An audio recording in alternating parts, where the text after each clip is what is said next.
Seigneur, nous te disons merci. Saint-Esprit, welcome. Bienvenue sur le mois de juin. Bienvenue à ton triomphe. Bienvenue à ton zèle. Bienvenue à tes exploits. Bienvenue à ton triomphe.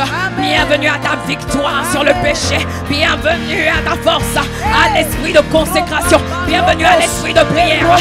Bienvenue à cette dimension. Nous allons monter, monter, monter, monter. Bienvenue à l'ascenseur. À mon ascenseur qui m'emmène plus haut. Bienvenue à l'esprit d'ascenseur divin qui m'emmène dans les hauteurs de son intimité. Amen, amen, amen. Amen, alléluia. Oh, est-ce que tu peux acclamer Dieu? Alléluia. Alléluia. Alléluia.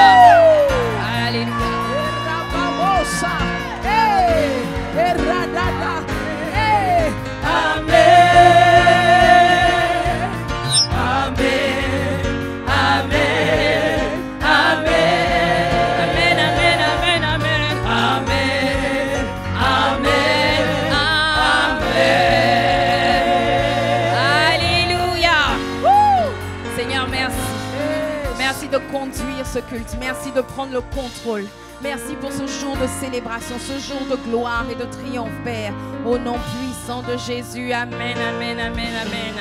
Est-ce que tu peux prendre place dans sa présence?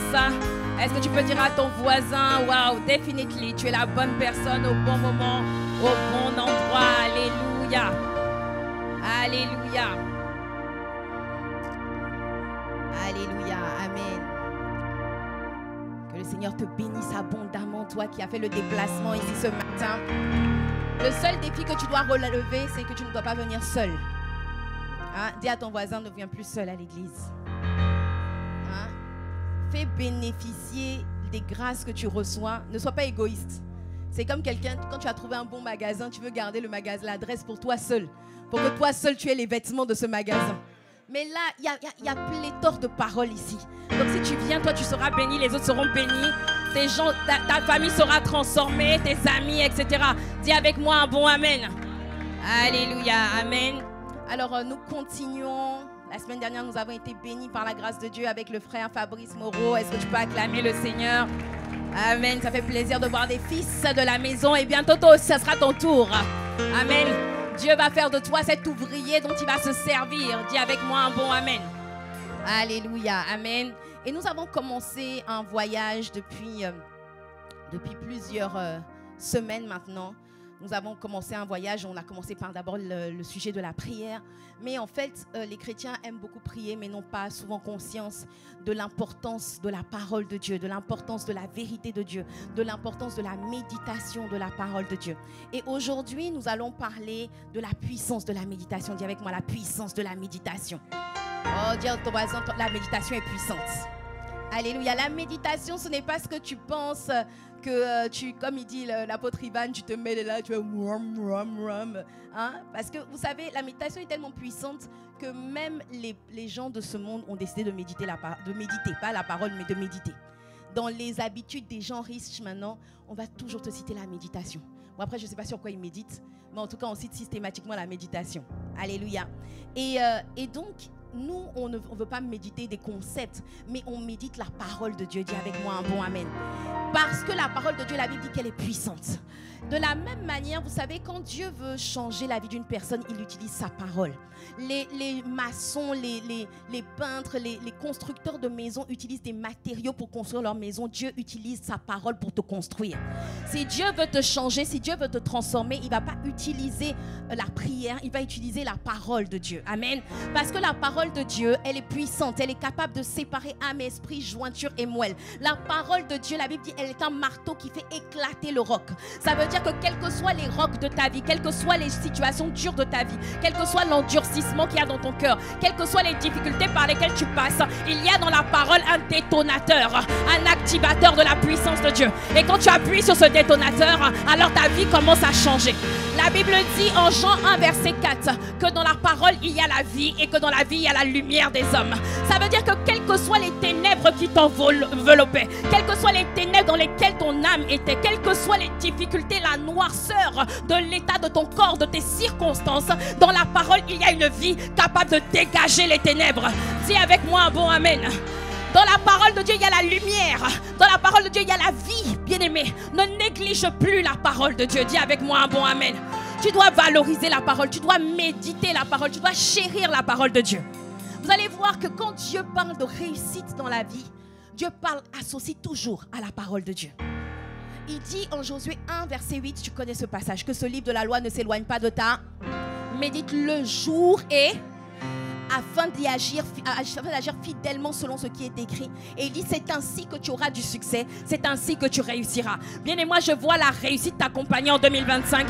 Je vois le succès t'accompagner en 2025. Pourquoi? Parce que tu ne vas plus négliger la parole, mais que tu vas la méditer. Dis avec moi un bon amen. Ta réussite est proportionnelle à ta capacité à méditer la parole. C'est ce qu'il est en train de te dire. Et en fait, on a déjà parlé la semaine dernière du fait que, en fait, il ne s'agit pas juste de lire la parole de Dieu. Il ne s'agit pas juste de regarder la parole de Dieu et puis de se dire qu'est-ce je vais lire Job. Il y en a qui ouais, mais moi je vais lire le livre de Job. Je lis 15 minutes. Non, bien aimé, on a dit que en fait, tu peux lire la parole de Dieu pendant 15 minutes, mais tu peux méditer la parole 24 heures sur 24. Tu peux lire la parole de Dieu pendant quelques minutes, mais tu peux méditer la parole tout le jour. On a parlé du psaume 119, verset 97, qui dit « Combien j'aime ». David a dit « Combien j'aime ta loi ». Elle est tout le jour l'objet de ma méditation. David avait compris que, vous savez, on a dit que si tu sais t'inquiéter, alors tu sais. Si tu sais t'inquiéter, alors tu sais. Pourquoi? Parce que quand tu as un problème, en fait, parce que la méditation, tu te lèves le matin, tu dis, je vais méditer 15 minutes. Je prie 1 heure, je médite 15 minutes, et puis après, je vais au travail. Mais est-ce que quand tu te réveilles le matin, tu dis, je vais méditer 15 minutes sur mon problème de finances? Je vais méditer 15 minutes sur la maladie que les médecins m'ont déclarée? Non. Est-ce que ça ne te laisse même pas le choix? Le problème est tout le jour l'objet de ta méditation. Quand tu as un problème de loyer, tu as un problème de finances, le problème est tout le jour l'objet de ta méditation. Et c'est ce qu'on appelle de l'inquiétude. Sauf que cette inquiétude va affaiblir ton esprit. Cette inquiétude va nourrir ta chair. Le fait que tu ressasses ce qui ne va pas va accabler ton âme, va affaiblir ton esprit. Est-ce que tu me suis? Mais le fait que tu médites la parole de Dieu va faire de toi quelqu'un de fort et de solide. Bien-aimé, comme a dit l'apôtre Ivan à la Cité Royale la semaine dernière, il a dit « Être toujours joyeux, ce n'est pas le fruit d'un accident. Être toujours en paix, être toujours zélé, être toujours dynamique avec Dieu, toujours sur le front, toujours en train de sourire, ce n'est pas le fruit du hasard, c'est le fruit d'un choix qui s'appelle la méditation de la parole de Dieu. Dis-moi ce que tu médites, je te dirai dans quel état tu es. » C'est ce qu'il dit dans le psaume 1, verset 1. Il dit heureux celui qui ne marche pas en compagnie des moqueurs, etc. Heureux l'homme, on peut le lire ensemble, 3, 2, 1. Heureux l'homme qui ne marche pas selon le conseil des méchants et qui ne s'arrête pas sur la voie des pécheurs et ne s'assied pas en compagnie des moqueurs, mais qui trouve son plaisir dans la loi de l'Éternel et qui la médite jour et nuit. Ensuite, il est comme un arbre planté près d'un courant d'eau qui donne son fruit en sa saison et dont le feuillage ne se flétrit point. Tout ce qu'il fait lui réussit. Bien-aimé, c'est possible de rentrer dans la dimension où tout ce que tu fais te réussit. Je te vois rentrer dans la dimension où tout ce que tu entreprends, tout ce que tu détermines, ton service réussit, ton ministère réussit, ton foyer réussit, ta famille réussit. Dis avec moi un bon amen. C'est possible. C'est pas moi qui le dis, c'est la Bible qui le dit. Qui croit que la Bible, c'est la parole de Dieu? Qui croit que la Bible, c'est ce qui sort de la bouche de Dieu? Et que ce qui sort de la bouche de Dieu, c'est la vérité. Ça, c'est la vérité. Ne regarde pas ta réalité, ça, c'est la vérité. C'est possible d'entrer dans cette dimension où tout ce qui sort de toi réussit. Moi, je le crois. Garde le verset, s'il te plaît. Tant que je n'ai pas changé de verset, gardez le verset. tout ce qu'il fait lui réussit. Et regarde ce qu'il dit. Il dit, il est comme un arbre. Quand tu médites la parole de Dieu, tu es comme un arbre planté près d'un courant d'eau qui donne son fruit en sa saison.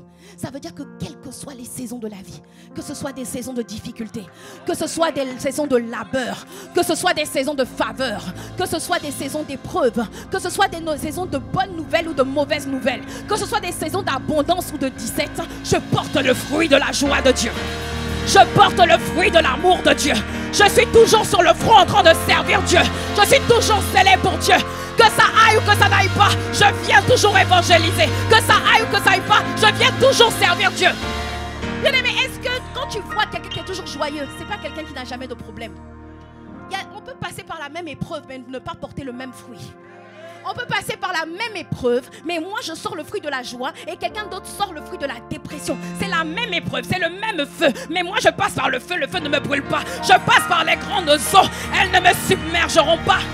Pourquoi? Ça ne dépend pas du niveau d'épreuve. Ça ne dépend même pas de ton niveau de prière. Ça dépend de la qualité de ta méditation. Dis-moi ce que tu médites, je te dirai si tu vas rester à terre ou si tu vas être debout. Tout dépend de la qualité de ta méditation. Si tu médites sur les problèmes, ben le fruit qui va sortir, c'est le fruit de la tristesse, c'est le fruit de la dépression. Si je regarde l'état de ton âme, je n'ai pas besoin d'être prophète pour dire ainsi par l'Éternel, tu as mal médité.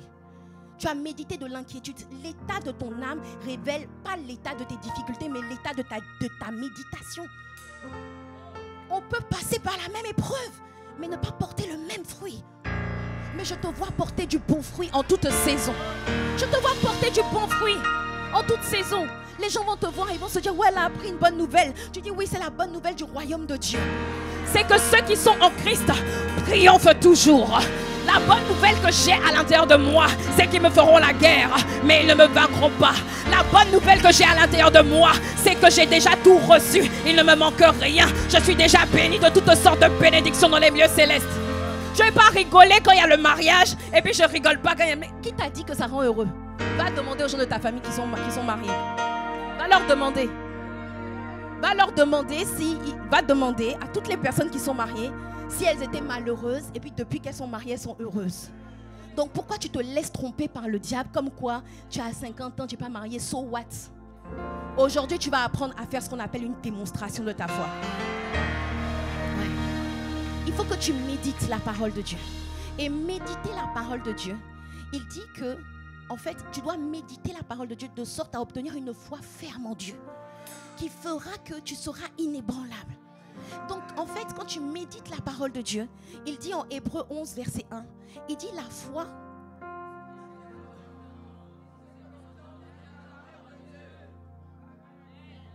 La foi est une ferme assurance des choses qu'on espère, une démonstration de celles qu'on ne voit pas.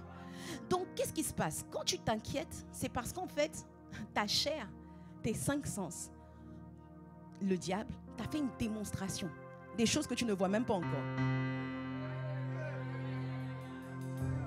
Est-ce que tu me suis? Il y a une soeur qui me disait qu'elle a une entreprise et quand elle n'a pas de commande, quand elle n'a pas de commande parce qu'elle a des commandes chaque jour, quand elle n'a pas de commande, elle se dit ça y est, c'est fini. Mon entreprise va fermer, je vais faire faillite. De toute façon, ça ne marche pas. Hier, il y avait des commandes, mais juste aujourd'hui, il n'y a pas eu de commande. C'est mort. Ça ne sert à rien. De toute façon, mon idée, elle est nulle. Il n'y a personne, ça n'intéresse personne. Donc, en fait, sa chair, l'esprit d'inquiétude est en train de lui faire une démonstration des choses qu'elle ne voit même pas encore. Comme il dit, le pasteur Mohamed, tu es en train de t'inquiéter à crédit. C'est-à-dire la chose n'est même pas... En fait, tu es en train d'avoir peur à crédit. Tu es en train de déprimer à crédit. C'est-à-dire tu ne laisses même pas encore l'événement arriver, tu es déjà en train de déprimer. Tu es déjà abattu à crédit. Non, refuse ça au nom de Jésus. Je serai fortifié à crédit. Je serai encouragé à crédit. Je serai plus que vainqueur à crédit. Pourquoi? Parce que je m'appuie sur la parole de Dieu. Alléluia. Alléluia. Est-ce que tu comprends ce que je veux dire? Donc, il dit que c'est une ferme assurance des choses qu'on espère, une démonstration de celles qu'on ne voit pas. Et tu vas voir que, par exemple, quand tu es dans la dépression, quand tu es dans l'inquiétude, quand tu te sens rejeté, quand tu ne te sens pas aimé, c'est parce qu'il y a ce qu'on appelle des forteresses ou encore des prisons intérieures qui t'ont fait une démonstration de ce que tu n'es pas ennemi. Ils t'ont fait une démonstration de ce que ta vie ne sert à rien.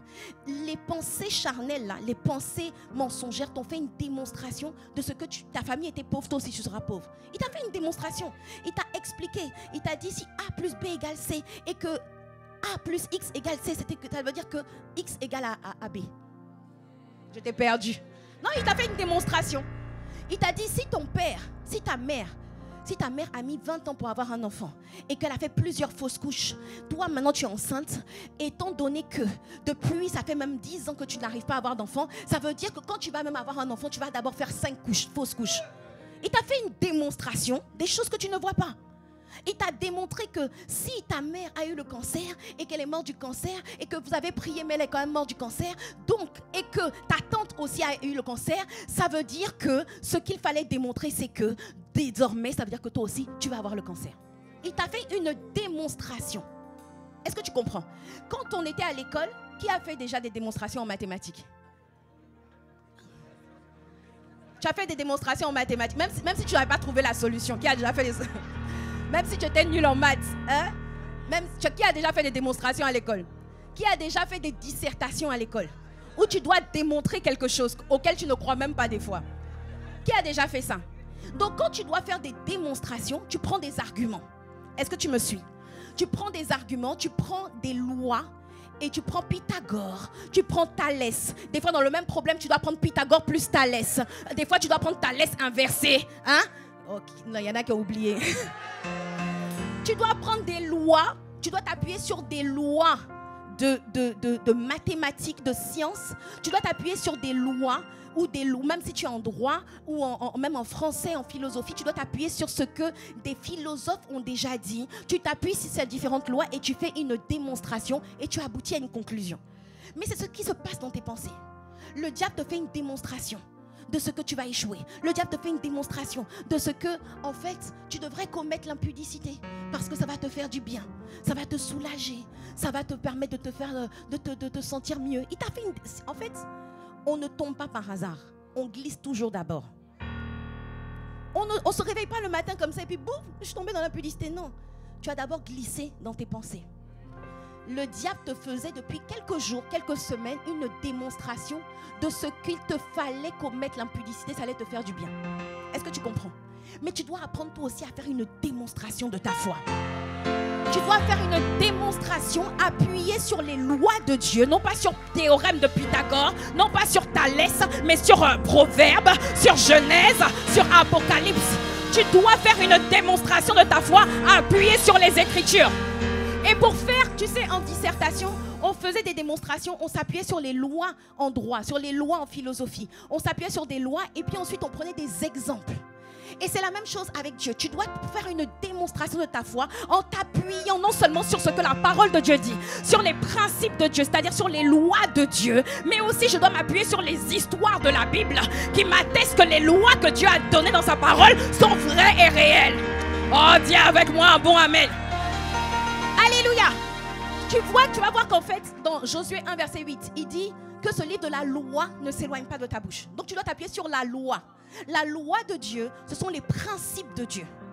Par exemple, la loi de la dîme, la loi du semer-récolter, la loi du pardon, la loi, quoi d'autre encore? La loi de la conversion de ma famille. Il y a des lois, il y a des principes. Si tu fais ça, tu auras ça. Si Dieu dit ça, c'est que ça. Est-ce que tu me suis? Ce sont des lois, il y a les lois de Dieu. Et il dit dans Josué 1, verset 8, que ce livre de la loi ne s'éloigne pas de ta bouche. La loi de Dieu, c'est pas tu n'as pas le droit de faire ça, tu as le droit de faire ça. Ainsi par l'Éternel, tu n'as pas le droit. Commandement numéro 1. Non, la loi de Dieu, ce sont les principes de Dieu. C'est-à-dire que ce sont des principes qui sont dans la Bible et que si tu les appliques, tu obtiens le résultat que Dieu a dit que tu vas obtenir. Est-ce que tu me suis? Donc, il y a les lois de Dieu et puis il y a les récits dans la parole de Dieu. Il y a les exploits que Dieu a déjà accomplis dans sa parole. Est-ce que tu me dis un bon amen? Et vous allez voir dans le psaume 77, ok? Est-ce qu'on peut mettre le psaume 77? David, en fait, il dit... Non seulement il dit dans le psaume 119 verset 97, combien j'aime ta loi, elle est tout le jour l'objet de mes méditations. Donc non seulement il s'appuie sur la loi de Dieu, mais regardez ce que David aussi a décidé de faire. Lisez avec moi, 3, 2, 1. Voici, me dis-je, ce qui fait ma souffrance. Le Très-Haut n'agit plus comme autrefois. Je me rappellerai de ce qu'a fait l'Éternel. Oui, je veux évoquer tes prodiges passés.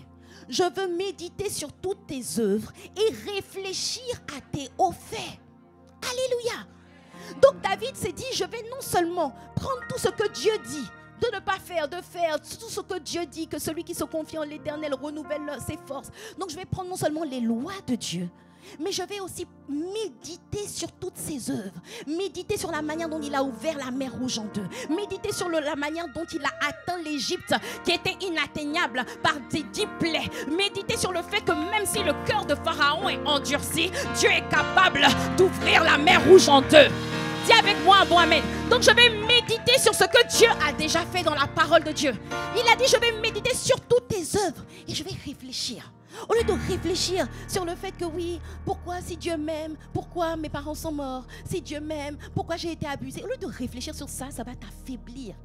Ça va te rendre misérable. Ça va te mettre à terre. Et le diable va pouvoir t'égorger, te dérober, te détruire. Je refuse de méditer dessus. Je vais nourrir mes pensées sur les œuvres de Dieu. Je vais réfléchir à ses hauts faits.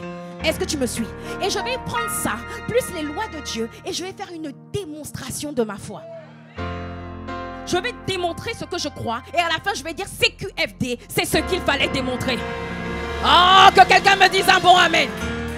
Je vais te prendre plusieurs exemples. Si je prends par exemple l'exemple du salut de ma famille, qui veut voir sa famille sauvée? Ok? Mais des fois, quand tu arrives dans ta famille, tu vois tout le monde te dit, tu rentres seulement, tu dis loué, loué. On dit, hé! Tes histoires de Jésus là, tu laisses ça à la porte. Et là, tu es déprimé, tu dis, ah Seigneur. Pourtant, j'ai prié avant l'aurore, avant de venir à cette réunion de famille. J'ai attaché la tête de mon père. J'ai rendu ses pensées captives à l'obéissance de Christ. J'ai incliné le cœur de l'homme en la faveur. J'ai proclamé, crois au Seigneur Jésus et toi et ta famille serez sauvés. Comment ça se fait qu'ils sont encore dans cet état? Et là, tu es déprimé. Tu te dis, et tu arrives à la conclusion. Les pensées de découragement t'ont fait une démonstration de ce que tu auras beau prier, ta famille ne va jamais être sauvée. Et le résultat de ça, c'est que tu ne te sens pas bien. Mais je vais te montrer comment tu peux faire une démonstration de ta foi. Je vais prendre d'abord Acte 16, verset 30. Donc je prends d'abord les lois de Dieu. Ok, suivez-moi. Je prends d'abord les lois de Dieu. Crois au Seigneur Jésus et toi et toute ta famille, vous serez sauvés. Ça veut dire que quand je crois en Jésus-Christ, de facto, toute ma famille, toutes les personnes qui portent le même nom de famille que moi, seront nécessairement, seront obligatoirement, seront absolument sauvées. Mais comme là j'ai utilisé une seule loi, le diable peut venir me contrer. Donc je vais encore prendre d'autres passages bibliques. Je vais prendre Josué 24 verset 15 qui dit, moi et ma maison, nous servirons l'Éternel. Ah, moi et ma maison, nous servirons l'Éternel. Mais comme ça ne suffit pas, je vais aller dans Corinthiens, je ne sais plus c'est 1 Corinthiens ou 2 Corinthiens 7. 1 Corinthiens ou 2 Corinthiens 7, il dit... Regarde bien ce passage. Je parle à une femme dont le mari n'est pas sauvé encore. Je parle à un homme dont la femme n'est pas encore convertie. Je parle à une mère ou un père dont l'enfant n'est pas encore né de nouveau. Il faut que tu médites sur cette loi de Dieu. Regarde ce que la loi de Dieu dit. Il dit le mari non croyant est sanctifié par la femme et la femme non croyante est sanctifiée par le frère. Autrement, vos enfants seraient impurs tandis que maintenant ils sont saints. Mais quand je regarde l'étymologie du mot sanctifié, ça veut dire mis de côté, ça veut dire mis à part. Donc même quand je vois mon enfant faire des bêtises, je dis fais les bêtises que tu veux, tu es déjà mis de côté pour Dieu. Même lorsque je vois les gens de ma famille, même quand je vois mon mari, il est allé coucher dehors, je dis va coucher comme tu veux, mais je sais une chose, c'est que tu es déjà mis de côté pour Dieu. Ah, même quand on te dit que ton enfant est un délinquant, ton neveu pour lequel tu pries est un délinquant, qu'il est en prison, il est en garde à vue, c'est un débauché. On te dit c'est un débauché, il ne va arriver à rien. Les voix viennent te dire ton enfant ne sert à rien. Tu dis non, non, non, non, non, non, non. Il a dit que nos enfants devraient être impurs, mais ils sont déjà saints. Donc quand je regarde mon enfant, je ne lui dis pas, toi tu vas aller nulle part dans la vie. Je dis, écoute mon fils, tu es saint. Le nom du Seigneur est invoqué sur ta vie. Tu seras la tête et pas la queue. Tu seras en haut et pas en bas. Et puis ensuite je vais aller dans Ésaïe 54 où il dit, à tous tes fils seront disciples de l'Éternel. Et attends, il ne s'arrête pas là. Il dit grande sera la prospérité de tes fils. Donc il y a une voix qui te dit tes enfants n'ont pas fait des études, ton mari n'a pas fait d'études. Tu dis je ne sais pas ce que vous dites. Je sais que ma postérité aura de la prospérité. Je sais que mes enfants ne vont pas se contenter d'aller à l'église. Mes enfants seront des disciples affermis de Jésus-Christ. Et là, il te dit, mais qu'est-ce qui te prouve? Ça, c'est la loi de Dieu. Mais qu'est-ce qui te prouve? Je dis, ok, là, j'ai pris les lois. Maintenant, je vais aller dans les récits de la parole de Dieu. Je vais aller dans les récits de la parole de Dieu. Et je vais aller m'arrêter sur l'histoire d'une femme qui était prostituée, qui n'avait aucune alliance avec Dieu. Elle s'appelait Rahab. Mais juste parce qu'elle a cru en Dieu, juste parce qu'elle a cru que Dieu était le plus grand, Dieu l'a sauvée elle. Dieu a sauvé toute sa maison. Dieu a sauvé tous les gens de sa maison. Dieu a sauvé sa belle-mère. Dieu a sauvé son beau-père. Dieu a sauvé ses nièces. Dieu a sauvé ses neveux. Et puis ensuite, là je suis dans l'Ancien Testament. Donc je suis en train de faire ma démonstration. Je suis en train de démontrer aux voix que vous êtes menteuses. Ce que vous dites c'est le mensonge. Pourquoi? Parce que ma Bible démontre qu'une femme qui était prostituée, qui n'avait aucune alliance avec Dieu, qui ne servait même pas Dieu, juste parce qu'elle a cru en Dieu, alors ce qui s'est passé c'est qu'elle a été sauvée et que sa famille a été sauvée. Et puis c'est pas fini, elle est devenue l'ascendante du Messie. Donc quand je vois ça, je me dis, j'ai déjà un premier argument. Mais si j'avais un seul argument, ça allait suffire. Mais j'ai plusieurs cordes à mon arc. Je vais venir te démontrer que le gars à qui l'histoire de Acte 16, qui dit le verset que tu cites, crois au Seigneur Jésus et toi et ta famille, c'est l'histoire de quelqu'un. C'est l'histoire de quelqu'un qui avait mis en prison des hommes de Dieu. Quelqu'un qui avait mis en prison des hommes de Dieu.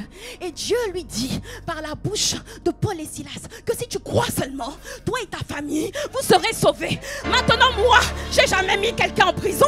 J'ai jamais persécuté un homme de Dieu.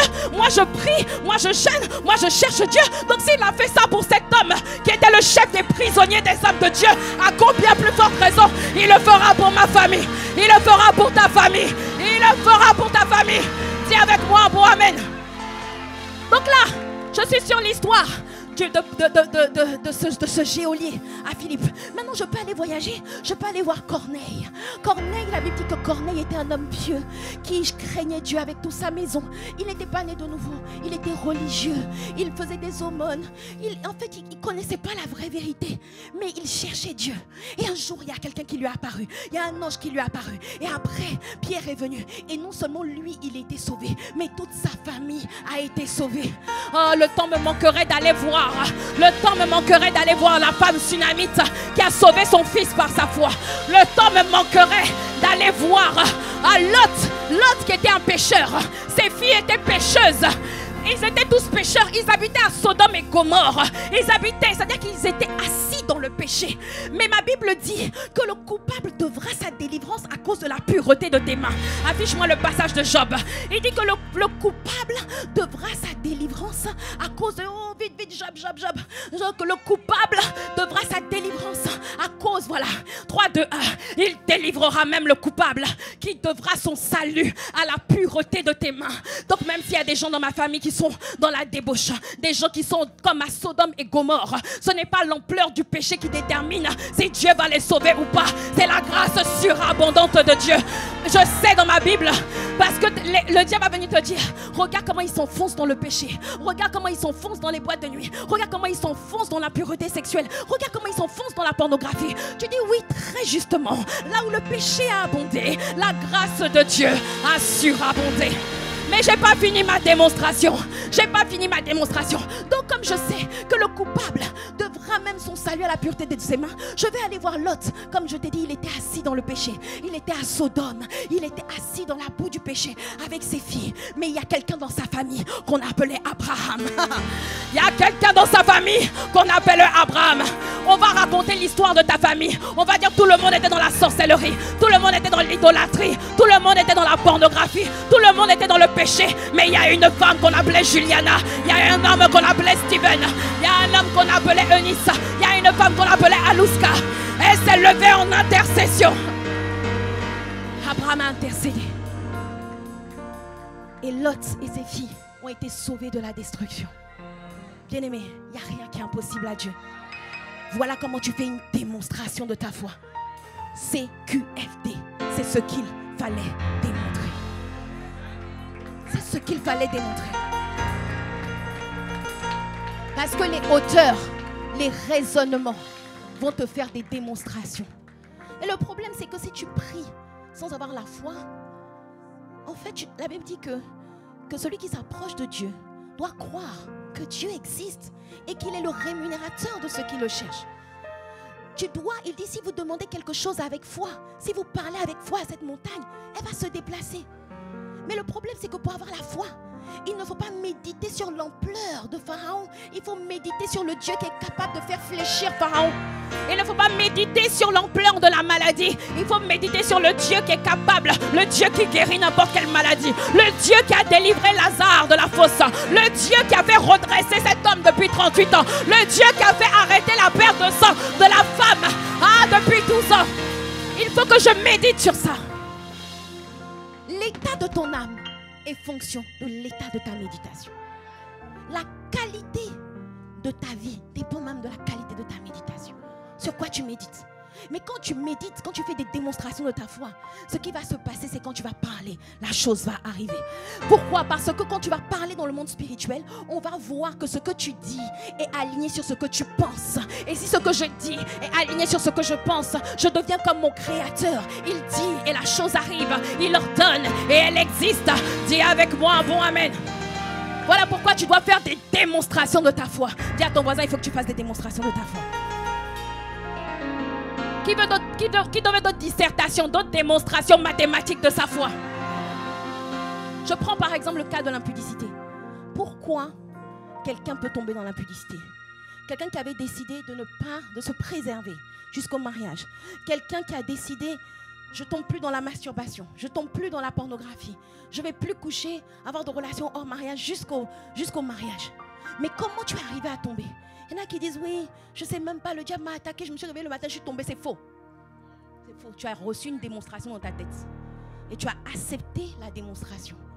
Le diable t'a fait une démonstration. Il t'a dit, comme vous avez dans Proverbe 7, la Bible parle de la femme prostituée, de la femme étrangère. La femme étrangère vient, elle voit un jeune homme qui passait comme ça, qui allait à la défense. C'est pas toi. Hein? Je suis en train de faire une démonstration. Il passait tranquillement. Et puis il y a une femme qui est venue. La Bible dit qu'elle avait la mise d'une prostituée. C'est-à-dire que quand il a vu la fille, il aurait dû dire, toi et moi, nous ne faisons pas bon ménage. Il aurait dû déjà dire, fuyez l'impudicité. Mais lui, il s'est dit, tu m'as exaucé, tu m'as exaucé, tu m'as dit, et Dieu t'a créé. Donc il a fait une démonstration. Il a commencé à accepter des pensées. Et la Bible dit que cette femme va venir lui dire, mon gars, si je suis sortie aujourd'hui, c'est parce que Dieu a permis qu'on se rencontre. Non mais allez lire le passage. Elle dit en fait, je devais des sacrifices d'action de grâce. Donc en fait, elle utilise des principes bibliques pour lui démontrer qu'on doit coucher ensemble.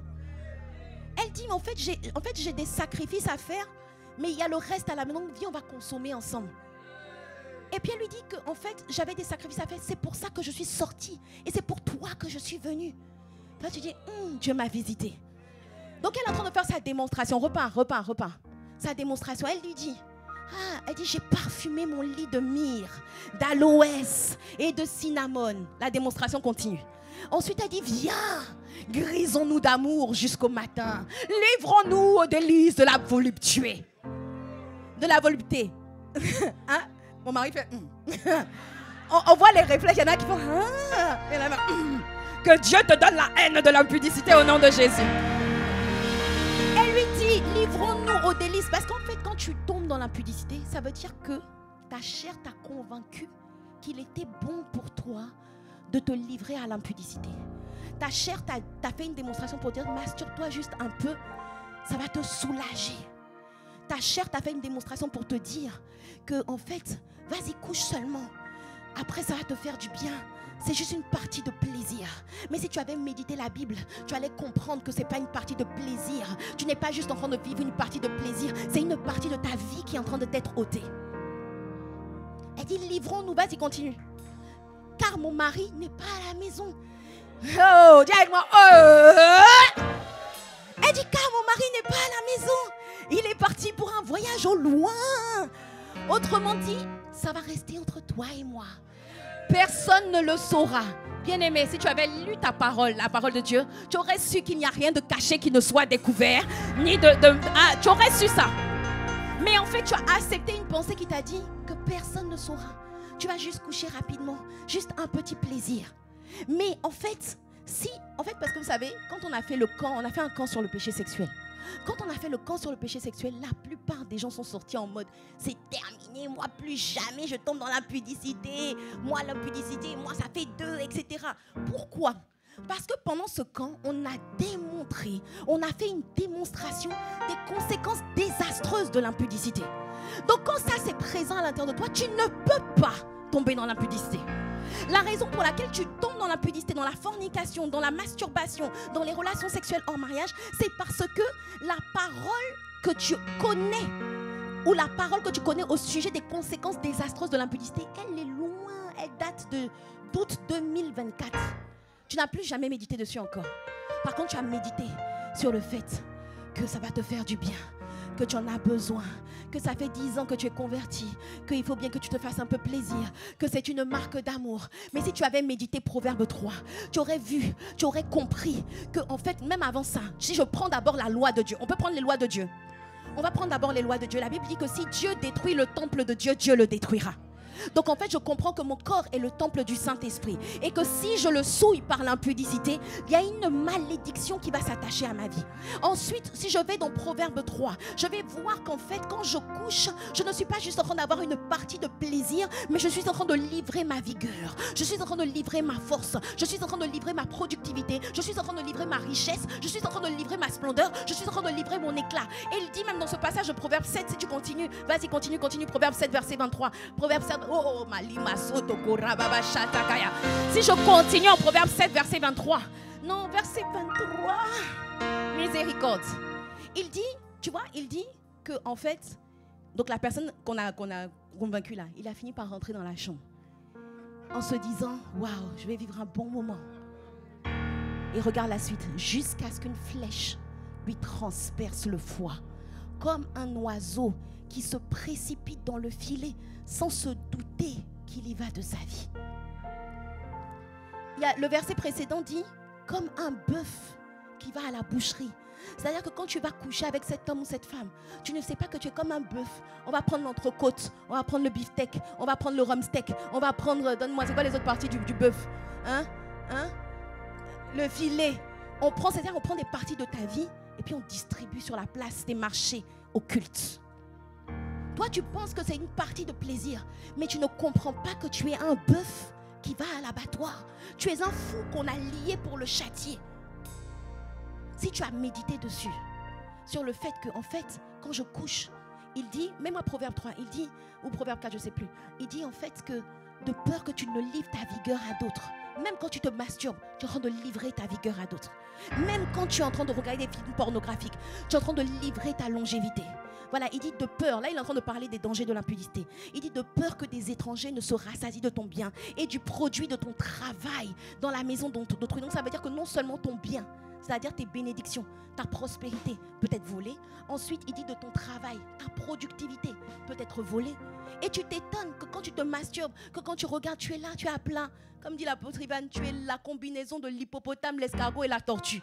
Tu n'as plus de vigueur, tu n'as plus de force. Pourquoi ? Tu as tout livré dans la masturbation, tu as tout livré dans les rapports incultes. Mais attends, bien-aimé, si au moment où la tentation vient, tu médites sur ça, ça ce sont les lois de Dieu. Maintenant, je vais aller dans les histoires de la Bible. Y a-t-il quelqu'un qui a commis l'impudicité dans la Bible ? Oui. Je vais aller méditer par exemple sur l'histoire de David. Et quand je regarde l'histoire de David, je vois que David était un homme qui marchait avec Dieu. David avait des victoires. Il était toujours la tête, jamais la queue. C'était un homme selon le cœur de Dieu. Jusqu'au jour où son regard s'est arrêté sur Bathsheba.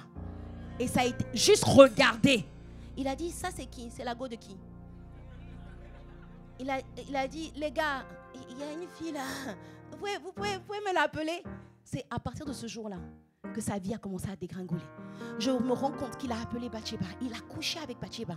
Il a mis enceinte Bathsheba. Et comme il a mis enceinte Bathsheba, il n'avait pas d'autre choix que de tuer son mari Uri. Et comme il va faire donc entrer dans sa vie un esprit de meurtre, un esprit d'inceste, un esprit de meurtre, qu'est-ce qui va se passer ? Son propre fils Amnon, va aller coucher avec sa propre demi-sœur, donc sa fille Tamar. Et il va la violer. Donc un esprit de viol, d'abus sexuel va rentrer dans la progéniture de David. Abus sexuel. Et comme Absalom, le frère d'Amnon, n'était pas content de cet abus sexuel, qu'est-ce que Absalom va faire? Absalom va aller tuer Amnon. Pourquoi? Parce que David a fait rentrer l'esprit de meurtre dans sa famille. Et comme ça ne suffisait pas, Absalom va faire un coup d'état envers David. Et comme ça ne suffisait pas, Absalom va prendre toutes les concubines, les femmes de David. Il va se mettre sur le toit. Et devant tout le monde, Absalom, devant Israël tout entier, Absalom va coucher avec les femmes de David. David a couché avec une femme de quelqu'un. Voilà comment son fils, lui, va coucher avec toutes ces femmes devant tout Israël. Quand je vois cette descente en enfer, que je médite dessus, donc ça veut dire que si moi aussi je tombe dans l'impudicité, je vais faire rentrer l'esprit d'inceste. Peut-être que mes enfants vont être abusés. Peut-être, même si je n'ai pas d'enfants aujourd'hui, ça veut dire que mes enfants demain vont peut-être connaître des abus sexuels. L'inceste va rentrer dans ma famille. Les calamités vont rentrer dans ma famille. Tu regardes ça et puis tu regardes le plaisir de... Ça ne dure même pas 15 minutes. Le plaisir de 30 minutes. Bon, même si tu es performant, le plaisir de 45 minutes. Quand je regarde le plaisir de 45 minutes et je regarde la dégringolade de ma destinée. Bien-aimé, CQFD, je prends mes jambes à mon cou et je fuis l'impudicité. Je fuis. Ça vaut pas la peine. Je mets les deux sur la balance, ça ne vaut pas là. Ça vaut pas la peine. Mais la raison pour laquelle quelqu'un tombe, c'est parce qu'il n'a pas fait cette démonstration. Il n'a pas médité sur les lois. Il n'a pas médité sur les histoires. Tu es avec moi, bon amen. Quand tu vas dans ta famille, je prends d'autres cas, tu vas dans ta famille, sœur, on te dit oui, ma fille, ça fait tu as 30 ans, tu as quel âge déjà? Tom, tu as honte de dire ton âge. Tu dis, en fait, je ne me rappelle plus de mon âge. Tu as quel âge déjà? Tu as quel âge? J'ai 40 ans. Tu as 40 ans et tu n'es pas marié. Et tu n'as pas d'enfant. Pourquoi tu es bête comme ça? Mais c'est comme ça, hein? Il vous cajole pas. Va faire un enfant rapidement, tu reviens, Dieu, tu mets le sang de Jésus dessus, c'est fini. Va, viens, prends, regarde. Tu vas prendre un petit gars dans l'assemblée des saints, pas dehors. Et puis tu couches rapidement. Au moins tu auras un enfant, tu vas mourir vieille. Car est-ce que tu sais qu'après 40 ans, on ne peut plus avoir d'enfants? Est-ce que tu sais qu'après 45 ans, on ne peut plus avoir d'enfants? Va regarder sur ChatGPT. Et toi aussi tu tapes sur ChatGPT. Oui, en effet, les statistiques démontrent qu'après 45 ans, il est difficile d'avoir un enfant. Et tu rentres chez toi, tu es déprimé. Et comme par hasard, il y a ton ancien petit gars, suscité par l'enfer, qui ressurgit gaillardement et qui dit, ainsi parle le Seigneur. Mais dans ce genre de cas, je dois faire une démonstration de ma foi. Comme a dit Astrid, je vais aller voir le cas de Sarah. Je vais voir que Sarah avait 90 ans quand elle a enfanté. Et je vais démontrer que... non, même avant d'arriver à Sarah, je vais me rappeler. Ils disent que je suis déjà trop vieille. Je vais me rappeler que dans la Bible dit que 1 jour sont comme 1000 ans et que 1000 ans sont comme 1 jour. Ça veut dire que même si j'ai 45 ans, même si j'ai 50 ans, Dieu n'est pas limité par le temps. Je vais encore aller dans ma Bible. Je vais aller en Joël 2 qu'il dit, je vous rembourserai les années que les sauterelles ont dévorées. Donc même si ça fait longtemps, je sais que Dieu est capable de me faire racheter le temps. Je vais aller dans ma Bible. Je vais lire ça, ce sont les lois de Dieu. Il dit, je vous remplacerai les années que les sauterelles ont dévorées. Donc même si tu es resté célibataire parce que tu manquais de sagesse, parce que tu as toutes sortes de voix qui vont te dire, ouais, si tu n'avais pas viré le gars là qui était sympathique, tu serais marié. Même si j'ai fait ça, je sais que ma Bible dit en Romains 8, verset 28, que toute chose concourt au bien de ceux qui aiment Dieu. 40 ans, 50 ans, je n'en ai rien à faire. 1 jour sont comme 1000 ans et 1000 ans sont comme 1 jour. Et maintenant, je vais aller dans... Je t'ai dit, on prend d'abord les lois et puis après, on va dans les récits de la Bible. Donc, je vais aller dans le récit de la Bible et je vais lire l'histoire de Sarah. Je vais enquêter sur l'histoire de Sarah. La Bible dit que son corps était déjà usé. Elle avait 90 ans. Tant que je n'ai pas 90 ans, je peux encore enfanter. Elle avait 90 90 ans. Et ensuite, je vais aller dans l'histoire de Rebecca. Je vais voir que Rebecca a attendu 20 ans avant d'avoir un enfant. Donc même si ça fait 10 ans que je suis mariée, ça ne veut pas dire que je n'aurai pas d'enfant, parce que Dieu a agi alors que Rebecca était mariée depuis 20 ans. Et le diable va te dire non, mais en fait, il est en train de te faire une démonstration. Il va te dire non, mais en fait, c'est parce qu'il y a des malédictions générationnelles dans ta famille. Regarde, ta mère a eu des difficultés à avoir des enfants, tes sœurs n'ont pas d'enfants, tes grandes sœurs sont célibataires sans enfants, même quand elles ont des enfants, elles ne sont pas mariées. Donc il est en train de te faire une démonstration de ton inquiétude, une démonstration de l'incrédulité. Alors je vais aller dans la parole de Dieu et je vais lui dire que Dieu n'est pas un homme pour mentir, ni le fils d'un homme pour se repentir. Je vais aller dans la parole de Dieu et je vais réaliser que en réalité, si vous réfléchissez bien, il y avait une malédiction générationnelle dans la vie d'Abraham et de ses femmes et de ses sœurs. Parce que tu dois comprendre que Sarah était la femme d'Abraham, mais c'était aussi sa demi-sœur. Rebecca était la femme d'Isaac, mais c'était aussi la petite nièce d'Abraham, parce que c'était la fille de son frère. C'était la petite fille de son frère. Donc c'était sa nièce. Rachel aussi était dans la même lignée. Donc dans cette lignée, Sarah, Rachel, Rebecca, il y avait une malédiction générationnelle de stérilité. Et pourtant, le sang de Jésus n'avait pas encore coulé. Et pourtant, Dieu a quand même mis fin à cette malédiction. Je suis en train de faire une démonstration de ma foi. Je suis en train de faire une démonstration de ma foi. Je suis en train de faire une démonstration de ma foi. Et là, le diable te dit objection, votre honneur. Tu dis non, j'ai pas fini. Objection rejetée. J'ai pas fini de sortir toutes mes cartouches. J'ai pas fini de sortir toutes mes cartouches. Donc, je comprends. Quand je vois Rachel, quand je vois Rebecca, quand je vois Sarah, je vois que les malédictions générationnelles ne sont pas un problème pour Dieu. Et pourtant, on était dans l'ancienne alliance. Maintenant, si je viens dans la nouvelle alliance, je vois que dans la nouvelle alliance, laissez-moi faire ma démonstration. Je vois dans la nouvelle alliance que la Bible dit, je vois dans la nouvelle alliance que la Bible dit que Jésus s'est fait malédiction pour me transférer la bénédiction. Donc, quelles que soient les malédictions générationnelles, déjà, j'ai la démonstration de ce que, même qu'il y a malédiction, Dieu peut agir. J'ai la démonstration de ce que, même quand le corps est déjà usé, Dieu peut agir. Il est celui qui donne la vie aux morts. Il est celui qui appelle les choses qui n'existaient pas comme si elles étaient. Même si on t'a dit... Même si on t'a dit qu'il n'y a pas de trompe, Dieu est capable de créer les trompes. Même si on t'a dit qu'il n'y a pas d'ovule, Dieu est capable de redonner l'ovule. Il est celui qui donne de la vie aux morts et qui appelle les choses qui n'existaient pas comme si elles étaient. Alléluia. Tu dois faire une démonstration de ta foi. Et puis je continue. Et puis le diable va te dire, objection. Si vraiment Dieu devait agir, il aurait agi depuis longtemps. Te voilà 15 ans célibataire, te voilà 15 ans marié sans enfant. Et tu lui dis, je vais te dire une chose. À chaque fois qu'une femme a attendu longtemps dans la Bible pour avoir un enfant, j'ai vu l'histoire. Attends.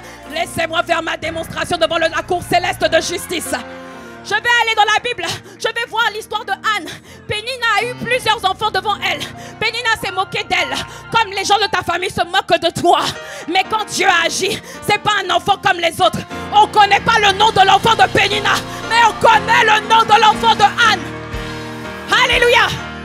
On ne connaît pas le nom de l'enfant de Pénina, mais on connaît le nom de mon enfant. On n'a pas retenu le nom de tous les enfants de Léa, mais on a retenu le nom de l'enfant de Rachel. Il s'appelle Joseph. Bien-aimé, il y avait une femme qui s'appelait Élisabeth. Elle était stérile. Il y avait beaucoup de femmes en Israël qui avaient des enfants. On n'a pas retenu le nom de leur enfant. Mais Élisabeth, dans le Nouveau Testament, elle a eu un enfant qui s'appelle Jean-Baptiste. Et la Bible dit que de toutes les personnes qui sont nées d'une femme, Jean-Baptiste est le plus grand. Donc maintenant, je vais te dire une chose. Toi qui viens avec des arguments bizarres, je vais te dire que non seulement je ne mourrai pas, je vivrai. Non seulement je vais enfanter quel que soit mon âge, parce que Dieu n'est pas limité, mais en plus, moi mon enfant, il sera grand. Moi mon enfant, on va se souvenir de lui. Moi mon enfant, parce que quand je regarde dans la Bible, Sarah a mis du temps pour enfanter Isaac. C'était une bénédiction chargée de grâce. Rachel a mis du temps pour enfanter. Elle a enfanté Joseph. C'était une bénédiction chargée de grâce. Rebecca a mis du temps pour enfanter. Mais quand elle a enfanté Jacob qui est devenu Israël. C'était une... Ah, bien-aimé, la mère de Samson était stérile, mais quand elle a enfanté Samson, c'était un gars chargé d'onction. Donc non seulement mon Dieu n'est pas limité par mon âge, Dieu n'est pas limité par mon adresse, Dieu n'est pas limité par le temps, mais en plus quand l'enfant va venir, il va faire du sale dans le royaume des ténèbres. Il va dépeupler l'enfer. Dis avec moi un bon amen. Fais une démonstration de ta foi. Qu'est-ce que le diable te dit? Il te dit quoi? Qu'est-ce que ta chair te dit? Qu'est-ce qui fait que tu es triste? C'est ton compte bancaire? C'est ton argent? Fais-lui une démonstration de ta foi. Fais-lui une démonstration de ta foi. Je vais aller dans la Bible. Je vais méditer parce que les pensées vont venir te dire, les esprits d'échec, tu ne vas jamais y arriver. Tu vas jamais réussir, tu vas tourner en rond. Ta vie n'aura pas de saveur. Ta vie ne va pas marquer ton temps. De toute façon, tu es tout le temps dans la galère. Ta mère était dans la galère. Toi aussi, tu seras dans la galère. Je vais dire, je crois que j'ai entendu dans la Bible qu'il y a des principes qui, lorsqu'on les applique, te rendent riche. Donc, je vais aller prendre les lois de Dieu. Celui qui sème peu, moissonne. Celui qui sème abondamment, moissonne. Ok, donc si ma moisson est faible, c'est parce que ma semence est faible. Donc qu'est-ce que je vais faire? Je veux une moisson abondante, je vais augmenter la qualité de mes semences. Après je vais aller encore, il dit honore l'Éternel avec tes biens, avec les prémices de tous tes revenus.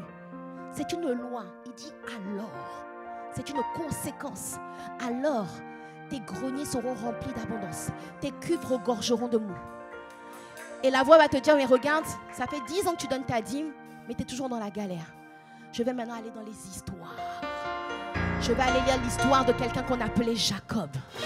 Jacob, la Bible dit que Jacob a donné la dîme de tout son revenu. Mais pourtant, Jacob, pendant 14 ans, a été escroqué par Laban. Pendant 14 ans, il a fait du tourner en rond. Pendant 14 ans, Jacob était à l'étroit. Mais à un moment donné, les semences, les intérêts composés des intérêts composés de Jacob ont fini par porter du fruit. Et ma Bible me dit que Jacob est devenu quelqu'un d'extrêmement riche. Mets-moi le verset, mets-moi le verset, mets-moi le verset. Donc, qu'est-ce que ça veut dire? Mon état actuel ne détermine pas mon état futur. Mes dettes actuelles ne déterminent pas ma prospérité future. Mes galères actuelles ne veulent pas dire que la dîme ne marche pas, que la loi de la semence et la moisson ne marche pas. Ça marche et je vais te le démontrer. Je vais voir quelqu'un, il y a des multitudes de personnes que Dieu a rendues riches, mais ils ont appliqué les lois de Dieu. Je vois que quelqu'un comme Isaac, la Bible dit dans Genèse 32, je crois, que Isaac a semé en temps de famine et que Dieu l'a fait moissonner. Et la Bible dit que cet homme était riche. Il était fort riche. Donc quand je sème, je ne me dis pas, ah Seigneur, je sème, souviens-toi de moi. Je dis non, Seigneur, je sème. Tu vas me rendre riche et tu vas me rendre fort riche. Le temps me manquerait de te démontrer dans la parole de Dieu. De te démontrer tellement d'histoires de la parole de Dieu. Que toutes les personnes que Dieu a rendues riches, ce sont des personnes qui ont d'abord semé avant de récolter. Parce que la Bible dit dans Genèse 8 que tant que le ciel, la terre existera, la loi de la semaille et la moisson existera toujours. Tu veux une récolte, tu es obligé de la semer. Donc je comprends dans la parole de Dieu que même si j'ai un peu, il me faut semer le un peu pour pouvoir moissonner beaucoup. Je vais aller dans les histoires de la Bible. Je vais prendre, il y avait un petit garçon. On ne connaît pas son nom, mais on connaît ses exploits. Il y avait un petit garçon, il n'avait que 5 pains et 2 poissons. Ce petit garçon aurait pu se dire, je n'ai que 5 pains et 2 poissons. Vous êtes là, vous êtes nombreux, vous allez galérer. Moi, je rentre chez moi avec mes 5 pains et mes 2 poissons, je vais aller les manger à la maison. Mais ce petit garçon a décidé de rentrer dans l'histoire de l'expansion du royaume. Si ce petit garçon avait retenu ces 5 pains et ces 2 poissons, il serait resté dans l'insignifiance. Mais ce petit garçon a décidé de donner en sacrifice ces 5 pains et ces 2 poissons. Et Jésus a pris ces 5 pains et ces 2 poissons. Il a multiplié et il a nourri toute une foule. Voilà comment un petit garçon qui était dans l'insignifiance commence à rentrer dans l'histoire et commence à devenir quelqu'un d'important. Voilà comment toi qui étais insignifiant, Dieu peut se servir de toi pour nourrir des multitudes. Je fais une démonstration de ma foi. Parce que là, en fait, quand tu vas vouloir donner, le Dieu va te dire, si tu donnes, il ne va plus te rester. Mais je vais aller dans ma Bible qui dit que donner et vous sera donné. Je vais dans ma Bible et je vais voir qu'en fait, quand je sème abondamment, Dieu va toujours me donner abondamment. Je vais dans ma Bible et puis il dit ce passage. Et Dieu peut vous, quand le diable te dit, mais si tu donnes, tu n'auras plus rien. Il dit maintenant, et Dieu peut vous combler de toutes sortes de bénédictions, en sorte que vous en aurez déjà pour vous, pour combler vos besoins, mais ensuite pour combler les besoins des autres. Donc je comprends que si je reste là, à serrer mon argent, à garder mon petit argent, je vais rester dans l'insignifiance. Mais si je commence à semer cet argent, je vais commencer à rentrer dans l'histoire de ceux qui vivent des exploits avec Dieu. Dis avec moi un bon amen. Donc je commence à comprendre que si je libère ma semence, alors je peux entrer dans l'histoire. Je peux commencer à entrer dans l'abondance. Bien-aimé, je te vois faire une démonstration de ta foi au nom de Jésus. Le diable va te faire croire que ce qui quitte ta poche quitte ta vie. Mais moi je sais que ce qui quitte ma poche est investi dans mon futur et dans mes générations après moi. Dis avec moi un bon amen. Ah bien-aimé, je te vois faire des démonstrations de ta foi au nom de Jésus. Alléluia. Mais pour pouvoir faire une démonstration de ta foi, il faut que tu lises la parole. Il faut que tu connaisses la parole. Tu peux t'asseoir. Tu dois connaître les Écritures. Tu dois connaître ce que Dieu dit. Tu dois connaître ce que Dieu dit. Et je t'ai déjà dit que ChatGPT peut t'aider. ChatGPT peut t'aider. Dis-lui, donne-moi des vers, des lois de Dieu sur la richesse. Donne-moi des histoires de la Bible, de gens qui étaient pauvres. Il va t'emmener dans l'histoire de la femme, la veuve du fils des prophètes qui était surendettée. Mais Dieu n'est pas... En fait, quand je vais méditer dessus, je vais me rendre compte que Dieu n'enrichit jamais les gens par la prière. Dieu enrichit les gens par la semence. Donc je vais arrêter de prier argent, viens, money, come to me. Je vais laisser ça et je vais appliquer les lois de Dieu. La loi dit de semer et je vais récolter. La loi dit que la main des diligents dominera. Et je vais prendre l'histoire de Joseph. Je vais voir comment, malgré les attaques de l'ennemi, ces semences de fidélité, ces semences, il a été fidèle, il a été diligent. Et même quand il était diligent chez Potiphar, il a été faussement accusé. Et quand je vais méditer dessus, je vais me rendre compte que peut-être que je suis dans un travail. Je suis dans un travail où on me fait du mal. Je suis dans un travail où on m'ignore. Je fais beaucoup, je donne beaucoup, on me donne peu. Je travaille beaucoup, on me donne des petites récoltes. Mais quand je médite dessus, je me rends compte qu'on ne récolte pas toujours là où on sème. On ne récolte pas toujours auprès des gens chez qui on a semé. Mais on récolte toujours ce que l'on sème. Joseph n'a pas récolté auprès de Pharaon, de Potiphar. Il a récolté auprès de Pharaon. Joseph il a fait du bien à l'échanson, mais il n'a pas récolté auprès de l'échanson. Donc je me rends compte que même si les gens m'oublient, même si les gens ne méprisent mon travail, même si les gens ne considèrent pas, il y a toujours quelqu'un qui m'observe. Dieu m'observe et la main des diligents est un ascenseur qui l'emmènera toujours dans sa destinée. Donc même si je suis dans un travail que je n'aime pas, quand je médite dessus, je me dis pas c'est nul, pourquoi je suis dans ce travail, pourquoi Dieu permet, pourquoi je ne suis pas dans mon couloir, pourquoi je suis pas dans Dieu ne m'emmène pas là où il a prévu de m'emmener. Non, quand je médite dessus, je me dis mais attends, si Dieu a fait ça pour Joseph, je vais continuer de semer, même s'il y a des fausses accusations, je vais continuer à être diligent, je vais continuer à donner le meilleur de moi-même. Et tôt ou tard, même si je suis dans une prison, même si mon travail ressemble à une prison qui enferme mon potentiel, je sais que tôt ou tard mes semences de diligence et de fidélité vont finir par fonctionner comme un détonateur qui va faire exploser cette prison et mon potentiel va finir par être libéré. Je vais finir par sortir de ces limitations et tôt ou tard je vais rentrer dans le couloir de ma destinée. Ma fidélité parlera, ma diligence parlera, mes semences parlera. Je fais une démonstration demain. Une démonstration de ta foi. Alors bien-aimé, tiens-toi debout, nous allons prier. Ne néglige plus la parole. La parole est puissante. La parole est un médicament. La raison pour laquelle ça ne va pas dans ta vie, c'est la qualité de ta méditation. Décide d'inverser la tendance. La méditation va produire une révélation. La méditation, commence à élever la voix. Dis Seigneur, accorde-moi la grâce. Accorde-moi la grâce. Accorde-moi la grâce de ne plus méditer sur les problèmes. Les problèmes ont été jusque-là tout le jour l'objet de ma méditation. Mais Seigneur, donne-moi de méditer sur tes lois. Donne-moi de méditer sur tes histoires. Donne-moi de méditer sur tes exploits. Donne-moi de méditer sur ce que tu as déjà fait. De réfléchir dessus. Je ne réfléchis pas 5 minutes sur les problèmes. Je réfléchis toute la journée sur les problèmes. Alors Seigneur, accorde-moi la grâce de réfléchir tout le jour sur tes exploits passés. Donne-moi de réfléchir tout le jour sur tes exploits passés. Donne-moi de méditer chaque jour. Oui, je peux lire pendant 15 minutes. Je peux lire tes lois pendant 10 minutes. Je peux lire tes lois pendant 5 minutes. Mais je peux méditer tous les jours sur les histoires de la Bible. Je peux méditer tout le jour sur les histoires de la Bible. Ah Seigneur, amène-nous dans cette dimension. Amène-nous dans cette dimension.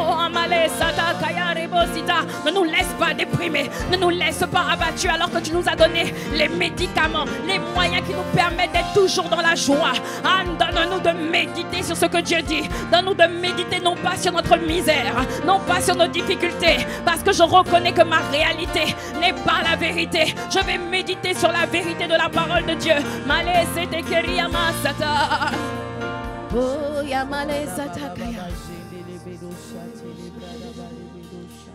De gloire en gloire, de gloire en gloire, tu m'emmènes. Ah, dis-lui, tu m'emmènes dans les profondeurs,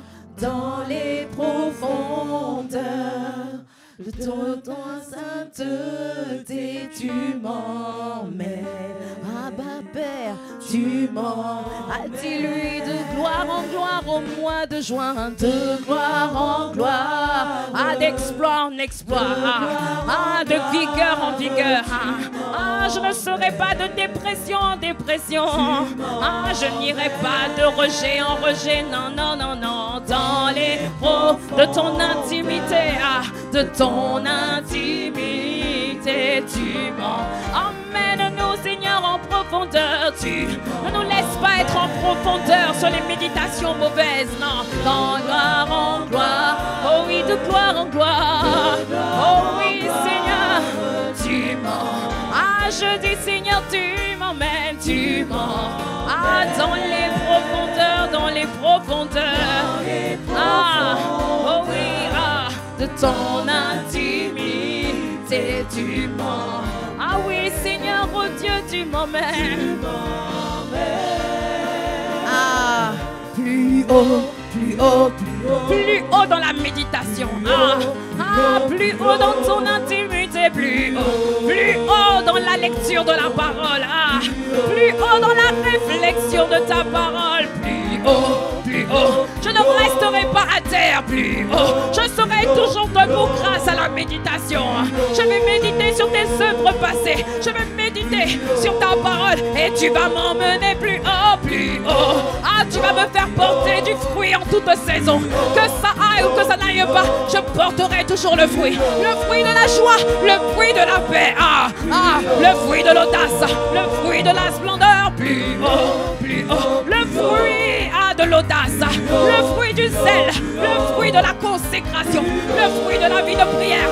Je ne serai pas quelqu'un qu'on démonte facilement.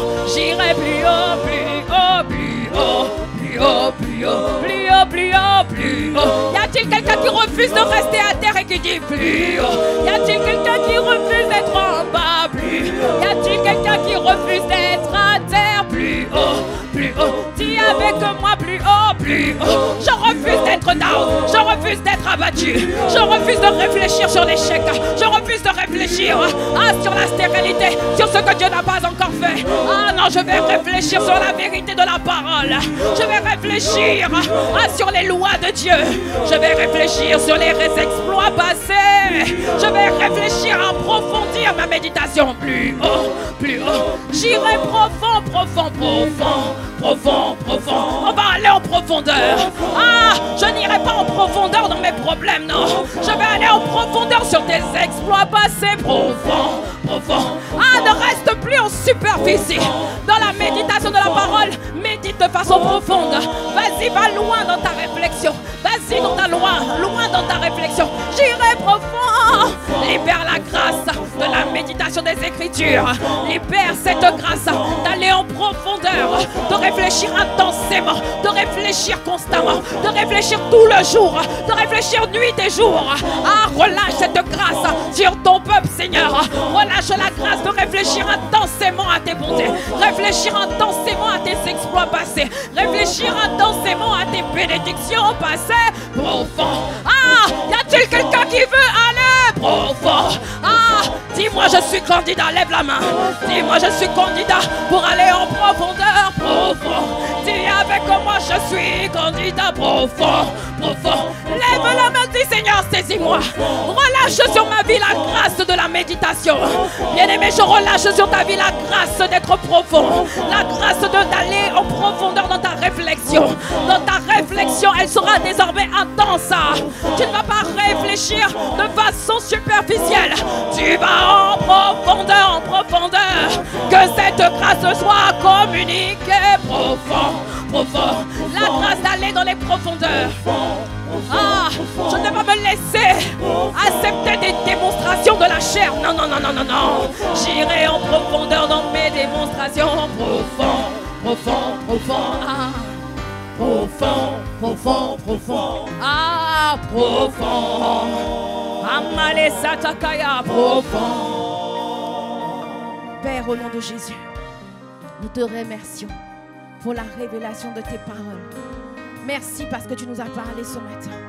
Seigneur, dans le nom puissant de Jésus, je relâche sur chaque personne connectée au son de ma voix ici la grâce de rentrer dans les profondeurs de la méditation au nom de Jésus. La grâce de réfléchir tout le jour sur ta parole. La grâce de réfléchir tout le jour sur les récits, les exploits que Dieu a fait. Non plus de réfléchir en boucle, de tourner en boucle la misère, tourner en boucle l'échec, tourner en boucle que ça ne va pas, non. Je vais tourner en boucle le disque de tes exploits passés. Je vais tourner en boucle le disque de tes paroles, de tes promesses. Ah, parce que c'est ta parole qui subsiste à jamais. C'est ta parole qui ne passera pas. Le ciel et la terre passeront, mais ta parole ne passera pas. Voilà pourquoi je vais serrer cette parole. Je vais m'accrocher à cette parole. Et cette parole va porter du fruit dans ma vie. Au nom puissant de Jésus, reçois cette grâce au nom de Jésus. Reçois la grâce de porter du fruit en toute saison. Reçois la grâce de méditer jour et nuit la parole de Dieu au nom de Jésus. Est-ce que tu peux acclamer celui qui te transfère cette grâce, celui qui te relâche sur toi cette grâce, au nom puissant de Jésus. Alléluia. Alléluia. Tu peux prendre place dans la présence de Dieu.